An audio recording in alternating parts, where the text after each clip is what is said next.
Okay, hello, Miss Celine.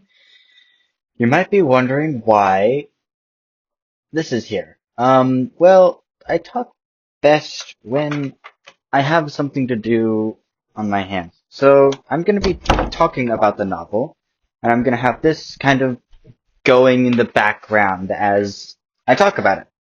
So, Terry Pratchett's Small Gods is set in the Discworld, and we know that from the experience of the great god Om, that gods in this world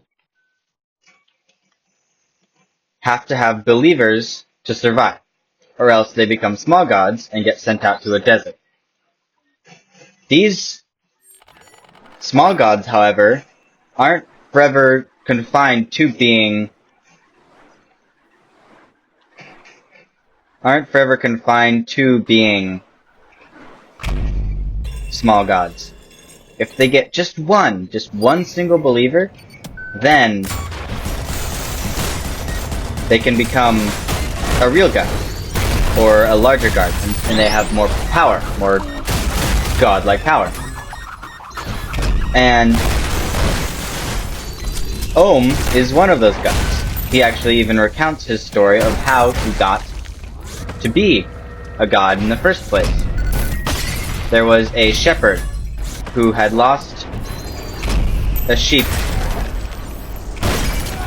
in a small little, like, grassy knoll behind some rocks, and Om, being just a tiny little spirit, decides to startle a bird next to said little area, leading to the shepherd to come and find his sheep. This single event caused the shepherd to set up a couple rocks as like a little altar and thanks. This one event gave Om more power. And as he grew stronger and got more believers, and so on and so forth, he eventually got it to the point where there was an entire church, city, called the Citadel, devoted just to him. And there was the Quisition, which is in charge of making sure people don't do bad stuff, or against the word of Om. There was the novices, the Cenobite, the bishops, the preachers, so on and so forth. But what's important is this system got so big to the point where Om's own the people that lived in the city no longer believed in Om himself. And so they merely believed in the system that the Citadel was providing for them, rather than the actual power of the god. Leading to Om slowly losing his power, and becoming weaker and weaker until he tried to go down into the world to become and do some holy stuff. He meant to take on the shape of this giant white bull. But what happened instead was he was turned into a turtle for about 300 to 300 years. And as he was a turtle, he slowly started to, well, when he first became a turtle, he didn't know who he was at all. He only thought it was a turtle. And then, only just previous to the start of the book, he realizes who he is. And as he realizes who he is, he gets picked up by an eagle and dropped into the garden of the Citadel. And who's working in this garden? Our main character, Brutha the Novice.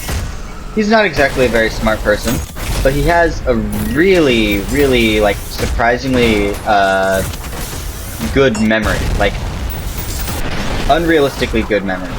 And it's allowed him to memorize all the scriptures of this place, of Om's religion, And to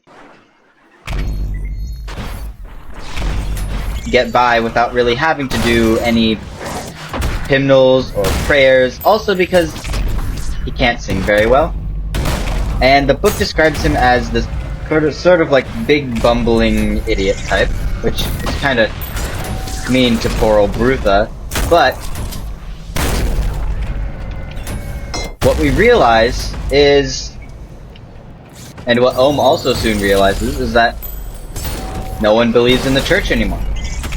Except for our good buddy Brutha.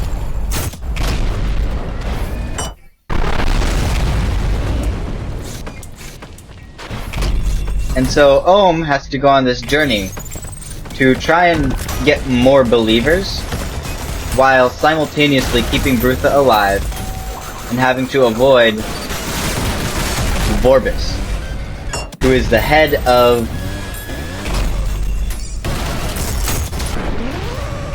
the Quisition. And the Quisition pretty much just tortures people all the time, because they're sinners, and it's not very great, leading to Vorbis being pretty much just a psychopath. Also isn't very great.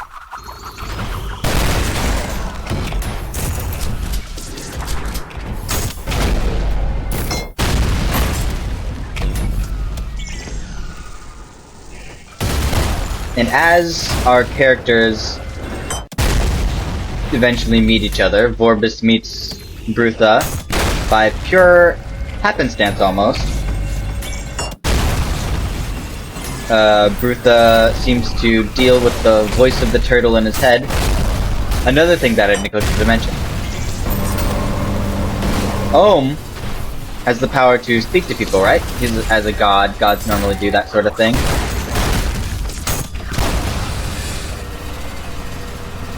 Brutha is the only person that can actually hear Ohm anymore, because he is the only one who truly believes in Ohm.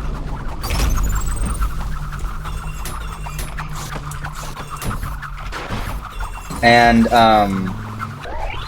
so Ohm and Brutha go on this giant journey where Vorbis pretty much just takes Brutha and says, "Hey, you're gonna be my new secretary." And this whole time, while there's this whole thing with Ohm going on, there's a whole movement that is talking about, and their main slogan is, "The turtle moves." The reason this is so is because some philosophers have been saying, "Oh, our world is carried on the back of a giant turtle." And the turtle is floating through space. But an interesting, well, first, the world is flat, which is very funny to think about. But the more interesting part about this book and how they deal with the philosophy of that is they make it so that the flat earthers are actually the correct ones.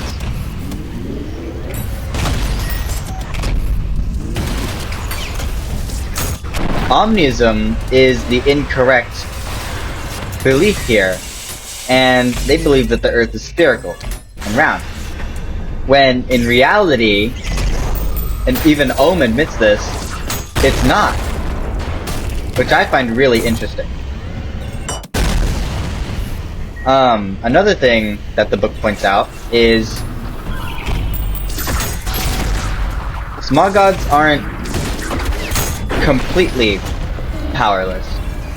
And they do this really well with the introduction of a hermit who lives in the middle of this desert that all the small gods get sent to, sort of, or they eventually flow to, in a way. And,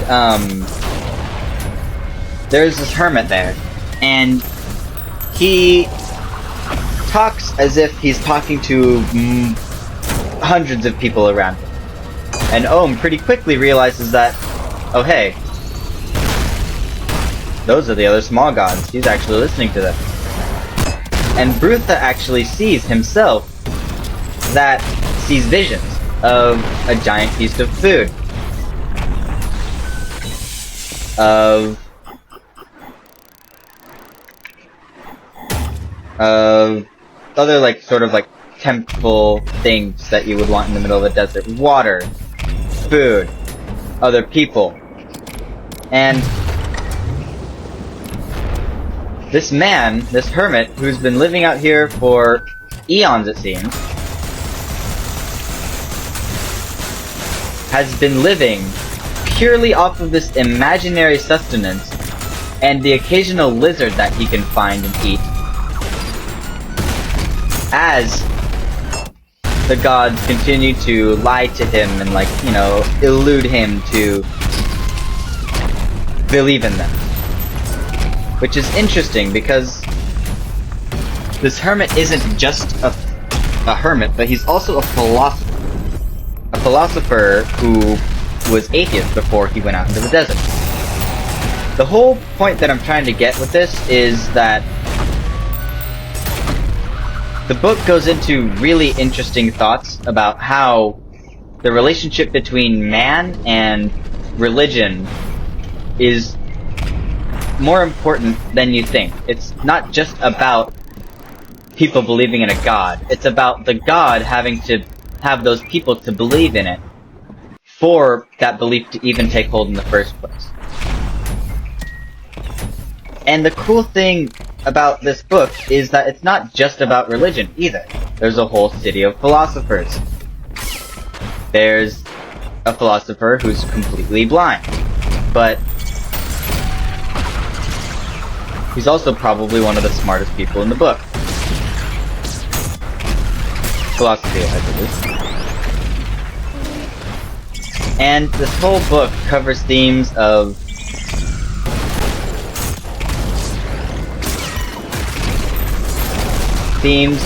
religion, philosophy, science.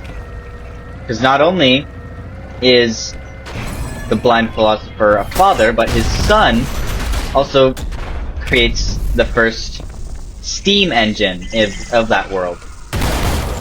And then they put it to use challenging the Citadel, but that's besides the point. There's a lot of interesting parallels to our world's science and development, but at the same time, it's completely different, because mainly, there's magic, and secondly, we have concrete evidence that a god is interacting with humanity. Which, I mean, if we count the Bible as a real source, we technically do have that, but it's also pretty outdated, and it's been a while since we've had any miracles happen, so I'd say it's outdated.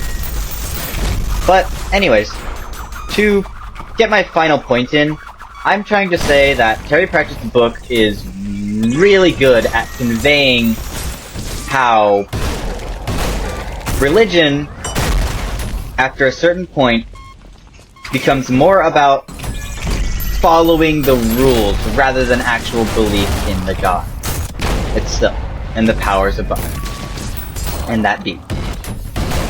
So, I thank you for listening. This was quite longer than I believe you wanted it to be, but